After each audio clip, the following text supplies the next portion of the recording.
Hello everybody. आज हम शाला दर्पण के स्टाफ विंडो से जो हमारे एग्ज़ाम्स होते हैं, first test, second test, third test, half yearly और मेन एग्ज़ाम, इनके मार्क्स को शाला दर्पण पे कैसे भरते हैं इसका प्रोसेस समझते हैं। तो चलिए शुरुआत करते हैं हमारे प्रोसेस की। तो सबसे पहले हमारा ये जो गूगल क्रोम ब्राउज़र होता है उस ब्राउज़र पर जाएंगे और हमारे जो गूगल क्रोम ब्राउज़र पर जो सर्च इंजन का जो ऑप्शन होता है इस पर क्लिक करेंगे। शाला दर्पण शाला दर्पण टाइप करने के बाद में हम इसके स्टाफ विंडो लॉगिन कर सकते हैं या फिर शाला दर्पण के जो मेन पेज है इस पर यहाँ हम क्लिक करके इसके मेन पेज को हम खोल सकते हैं और हम इसके ब्राउज़र पर जा कर के अपना जो स्टाफ विंडो का पेज है उसको ओपन करेंगे।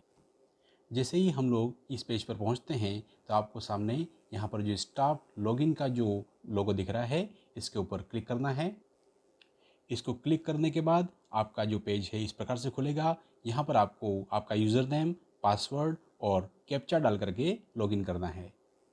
लॉगिन बटन को क्लिक करने के पश्चात आपका जो होम पेज है आपके स्टाफ विंडो का वो इस प्रकार से खुलेगा और आपके सामने जो पेज है यहाँ पर 3 डॉट्स जो दिखाई दे रहे हैं, इन 3 डॉट्स के ऊपर आपको क्लिक करना है। 3 डॉट्स पे क्लिक करते ही आपके सामने जो अलग अलग होम पेज के जो मेनू हैं वह खुलेंगे। इसमें आपको यहाँ पर शाला दर्पण के नंबर फिल करने के लिए आपके सामने जो दिखाई दे रहा है रिज़ल्ट एंट्री, इस रिज़ल्ट एंट्री के बटन पर क्लिक करना है। इस पर जैसे ही आप क्लिक करते हैं तो आपके सामने 2 ऑप्शन खुलते हैं, प्री प्राइमरी समरेटिव असेसमेंट एंट्री और दूसरा है असेसमेंट और एग्ज़ाम एंट्री 2025-26 का एंट्री।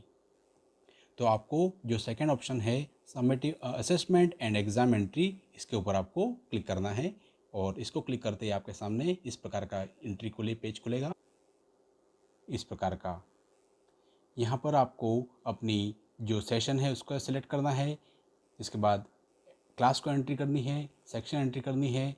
आपको पैटर्न में आपकी जो सब्जेक्ट है उसकी भी एंट्री कर सकते हैं या फिर आप ऑल सब्जेक्ट अगर करना चाहें तो इसकी भी एंट्री कर सकते हैं। और फिर रहेगा एग्ज़ाम असेसमेंट, इसमें आपको first test, first term, second term, half yearly, अभी ये 3 ऑप्शन खुले हुए हैं। तो इन तीनों में से किसी एक को आप चुन करके अपने नंबर फिलिंग का कार्य शुरू कर सकते हैं और शो के बटन के ऊपर क्लिक करना है। तो सिलेक्ट एग्ज़ाम जैसे ही क्लिक करेंगे तो आपके सामने 3 ऑप्शन खुलेंगे, उनमें से आपको जिसके भी नंबर भरने हैं उस बटन को क्लिक करना है। अगर आप किसी एक टर्म को सिलेक्ट करते हैं तो इस प्रकार उस मार्क्स के एंट्री को कर सकते हैं कि एक एक को भर करके आप सेव कर सकते हैं। यदि आप चाहें कि सारे सब्जेक्ट के मार्क्स जो हैं वो भर जाएं तो इसके लिए आपको इस प्रकार पेज चुनना होगा, जिससे आप सारे सब्जेक्ट जो हैं वह एक साथ, चाहे वो हिंदी, इंग्लिश, चाहे मैथ्स, कोई भी सब्जेक्ट हैं, वह सारे सब्जेक्ट आपके सामने खुल जाएंगे। आप उनकी एंट्री उस पेज पर कर सकते हैं। इस प्रकार आप पूरे पेज को एंट्री करने के बाद सेव ऑल बटन पर क्लिक करेंगे तो आपके सारे मार्क्स जो हैं सेव हो जाएंगे।